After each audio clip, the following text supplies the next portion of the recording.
कोई चीज नहीं है। जिस देश का प्रधानमंत्री राजस्थान जाकर के अनाप शनाप बकवासबाजी कर रहा हो, मणिपुर में बोलने पर इनकी हालत खराब हो जाती है। देश की अर्थव्यवस्था और बेरोजगारी पर बोलने पर इनकी हालत खराब हो जाती है। ईवीएम सेट करके या चुनाव आयोग के सहयोग से चुनाव आयोग से गठबंधन हो चुका है क्या? ईडी के डायरेक्टर के लिए नाक रगड़े हैं क्या? हमें विपक्षी नेताओं को वहां रेड डलवानी है। संजय मिश्रा निहायत ही करप्टेड आदमी है, भ्रष्ट आदमी है और आरएसएस और बीजेपी के हाथों बिका हुआ है। आने वाले चुनाव के बाद जब सरकारें बनेगी तो वही संजय मिश्रा वगैरह जो सलाखों के पीछे होंगे। देखिए, आरएसएस या भाजपा माइंड लोग जितने लोग हैं उन लोग महिलाओं का ही सम्मान करना जानते ही नहीं। इन्हीं का सांसद है मनोज तिवारी। किस तरह से विपक्ष के नेताओं के खिलाफ अब शब्दों का इस्तेमाल किया, ये सब बेशरम हो गए हैं।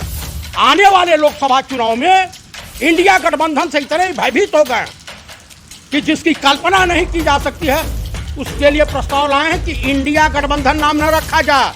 तो अगर इंडिया गठबंधन नाम न रखा जाए तो विपक्ष के सांसदों की जिम्मेदारी बनती है कि वो भारतीय जनता पार्टी भारतीय न रखा जाए।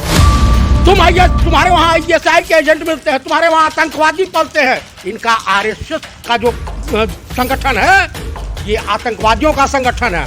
इस इंडिया कंपनी के तरीके से अडानी और अंबानी की कंपनी के मार्फत इस देश को आर्थिक रूप से गुलाम बनाने का जो व्यूह रचना रची है आरएसएस और बीजेपी ने, देश कभी इसे बर्दाश्त नहीं करेगा और आने वाले लोकसभा चुनाव में इनको मात मिलेगी। ये 100 का आंकड़ा भी पार नहीं कर पाएंगे। और इस देश की जनता अगर ब्रिटानिया गवर्नमेंट को 7 समुद्र भेज सकती है तो आरएसएस और बीजेपी की क्या विसाद है। आप देख रहे हैं भाजपा का 3 बार का विधायक मणिपुर में कोमा में चला गया, जनता ने इतना तोड़ा है। सरकार नहीं दिखाई देता है। आप बताइए, अजित पवार नहीं दिखाई देता है। जितने इनके दल में चले जाएंगे घोटालेबाज, जिनके लिए ये व्याकुल भारत हुए थे कि ये जेल जाएंगे वो जेल जाएंगे, और 50-50 करोड़ में 100-100 करोड़ में विधायक और एमपी खरीद करके तुम जो है पैसा कहाँ से है? टैक्स पेयर का पैसा है। ये जो नोटबंदी हुई थी, डॉक्टर मनमोहन सिंह ने कहा कि नोटबंदी एक संगठित लूट है, उसी का परिणाम है कि देश आज भुगत रहा है। अरे गुस्से में नहीं, सरकार चेंज हो जाएगी, भीगी बिल्ली होगी और जल जाएगी। इसके भी करप्शन का रिकॉर्ड नापा जाएगा कि तेरे पास इतनी संपत्ति आई कहाँ से, कौन सी तुम फैक्ट्री चलाती हो, कौन सा उद्योग धंधा करती हो, पता नहीं। मणिपुर जल रहा है, क्या कहेंगे? दरअसल मणिपुर में बहुत बड़ी साजिश रची गई है। अडानी को कम से कम कई 100 हेक्टेयर जमीन देनी है, इसलिए रचना रची गई है। मणिपुर में तमाम तरह के जो तत्व मिलते हैं वहाँ की मिट्टी में, वहाँ के पहाड़ों में, इसलिए वहाँ के आदिवासियों को बेदखल करने के लिए ये साजिश रची गई है। और इस सरकार इसमें इन्वॉल्व है, बीजेपी इन्वॉल्व है और उसके बाद आरएसएस इन्वॉल्व है। आरएसएस ने 4 साल काम किया है। ये पहली घटना नहीं, अभी दिल्ली में देखिए आज की घटना है। बता रहे हैं लोग कि एक द्वारिका में और एक मालवीय नगर में जो है महिला की हत्या कर दी गई। पार्क में घूम रही थी और एक पता नहीं किस हालत में हत्या हुई है। और यहाँ तक कि पुलिस जिस मृतिका को ले जा रही थी उस एम्बुलेंस को एक गाड़ी ठोकर मार दी। तो इस देश का जो लाइन ऑर्डर है माननीय प्रधानमंत्री राजा बाबू की सरकार में ध्वस्त हो गया है। इस देश में कानून नाम की कोई चीज नहीं है। जिस देश का प्रधानमंत्री राजस्थान जाकर के अनाप शनाप बकवासबाजी कर रहा हो, मणिपुर में बोलने पर इनकी हालत खराब हो जाती है। देश की अर्थव्यवस्था और बेरोजगारी पर बोलने पर इनकी हालत खराब हो जाती है। देखिए, आरएसएस या भाजपा माइंड लोग जितने लोग हैं उन लोगों को कभी भी महिलाओं से कोई मतलब क्या मतलब हम महिलाओं का ही सम्मान करना जानते ही नहीं। इन्हीं का सांसद है मनोज तिवारी। किस तरह से विपक्ष के नेताओं के खिलाफ अब शब्दों का इस्तेमाल किया, ये सब बेशरम हो गए हैं। आने वाले लोकसभा चुनाव में इंडिया गठबंधन से इतने भयभीत हो गए कि जिसकी कल्पना नहीं की जा सकती है। उसके लिए प्रस्ताव लाए हैं कि इंडिया गठबंधन नाम न रखा जाए। तो अगर इंडिया गठबंधन नाम न रखा जाए तो विपक्ष के सांसदों की जिम्मेदारी बनती है कि वो भारतीय जनता पार्टी भारतीय न रखा जाए।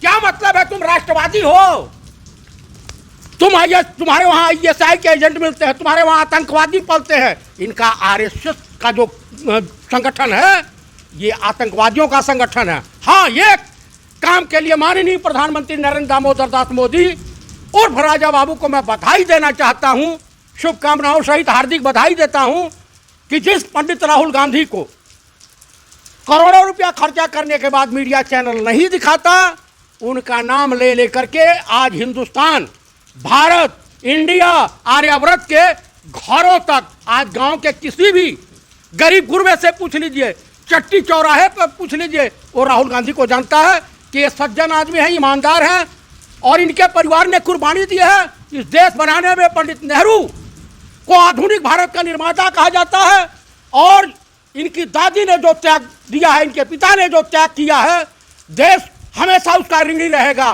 पंडित नेहरू के रास्ते को अपनाते हुए, उनके द्वारा सुझाए गए मार्गों पे चलते हुए पंडित राहुल गांधी कन्याकुमारी से कश्मीर तक और उसके बाद जो है पोरबंदर से लेकर के यहाँ अरुणाचल तक की यात्रा ये करने के लिए कटिबद्ध है। लेकिन भाजपा RSS इतनी भयभीत है कि इस यात्रा में भी बाधा उत्पन्न करेगी। ये कोई भी घटना को अंजाम दिला सकते हैं। आने वाले लोकसभा चुनाव को देखते हुए मैं देशवासियों से अनुरोध करूंगा कि कृपया भाजपा और RSS से आप लोग सावधान रहें। जो देश धर्म की राजनीति और धर्म के पीछे छुप करके राजनीति किया है, उस देश की दशा देखना।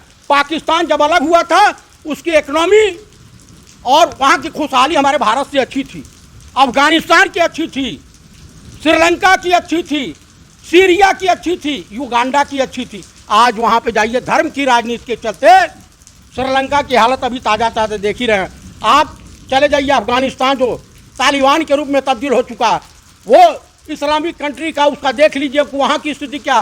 पाकिस्तान पूरी तरह से बर्बाद हो चुका है, वहाँ पे महिलाओं का कोई भी सम्मान नहीं, कोई इज्जत आबरू नहीं है। इन ये प्लांट वे में भाई जिस सरकार के रीजन में चाइना के बॉर्डर के पास जो हमारा हिस्सा था, बिहार रेजिमेंट के 20 जवानों का 20 कमांडिंग ऑफिसर सहित हत्या कर दी जाती है। और पंडित राहुल गांधी ने जो भी पार्लियामेंट में कहा है वो सत्य हो रही है। इसने देश को ईस्ट इंडिया कंपनी के तरीके से अडानी और अंबानी की कंपनी के मार्फत इस देश को आर्थिक रूप से गुलाम बनाने का जो व्यूह रचना रची है RSS और बीजेपी ने, देश कभी इसे बर्दाश्त नहीं करेगा और आने वाले लोकसभा चुनाव में इनको मात मिलेगी। ये 100 का आंकड़ा भी पार नहीं कर पाएंगे। और इस देश की जनता अगर ब्रिटानिया गवर्नमेंट को 7 समुंदर फेंक सकती है तो RSS और बीजेपी की क्या विसाद है। आप देख रहे हैं भाजपा का 3 बार का विधायक मणिपुर में कोमा में चला गया, जनता ने इतना तोड़ा है, उसको अपने विधायक की चिंता नहीं है। राजस्थान में रैली में कह रहे हैं मोदी जी की तीसरी बार जो है PM मोदी जी बनने जा रहे हैं, देश उनको फुल बहुमत दे रही है। क्यों EVM सेट करके या चुनाव आयोग के सहयोग से? चुनाव आयोग से गठबंधन हो चुका है क्या? ED के डायरेक्टर के लिए नाक रगड़े हैं क्या? हमें विपक्षी नेताओं को वहां रेड डलवानी है। संजय मिश्रा निहायत ही करप्टेड आदमी है, भ्रष्ट आदमी है और RSS और बीजेपी के हाथों बिका हुआ है। आने वाले चुनाव के बाद जब सरकारें बनेगी तो वही संजय मिश्रा वगैरह जो सलाखों के पीछे होंगे। आप बताइए उनको जो है तमाम, हेमंत विश्व शर्मा नहीं दिखाई देता है, आप बताइए अजित पवार नहीं दिखाई देता है, जितने इनके दल में चले जाएंगे घोटालेबाज, जिनके लिए ये व्याकुल भारत हुए थे कि ये जेल जाएंगे वो जेल जाएंगे, और 50-50 करोड़ में 100-100 करोड़ में विधायक और MP खरीद करके तुम जो है पैसा कहाँ से है? टैक्स पेयर का पैसा है। ये जो नोटबंदी हुई थी, डॉक्टर मनमोहन सिंह ने कहा कि नोटबंदी एक संगठित लूट है, उसी का परिणाम है कि देश आज भुगत रहा है। इस देश में महंगाई, बताइए वित्त मंत्री को तनिको शर्म आती है? एक बाल विकास मंत्री है स्मृति ईरानी, उसको लज्जा आती है? वो तो गुस्से में दिख रही है पार्लियामेंट। अरे गुस्से में नहीं, सरकार चेंज हो जाएगी, भीगी बिल्ली होगी और जल जाएगी। इसका भी करप्शन का रिकॉर्ड नापा जाएगा कि तेरे पास इतनी संपत्ति आई कहां से, कौन सी तुम फैक्ट्री चलाती हो, कौन सा उद्योग धंधा करती हो, बता। मैं ये कह रहे तो है कि बंगाल में भी ऐसा हुआ, राजस्थान में हुआ, मध्य प्रदेश में घटना हुआ तो कुछ नहीं हुआ और यहाँ पर सुल विपक्षी दे रही है। मणिपुर के तरह से पुलिस के कोतों से हथियार लूटे गए हैं, वहां पे नग्न स्त्रियां टालाई गई हैं, वहां पे सैकड़ों कई सौ लोग मारे गए हैं। उस तरह से बंगाल, बिहार, झारखंड, छत्तीसगढ़ या राजस्थान में घटना घटी है। वहां का लाइन ऑर्डर खराब है, जिस तरह से मणिपुर का हुआ है।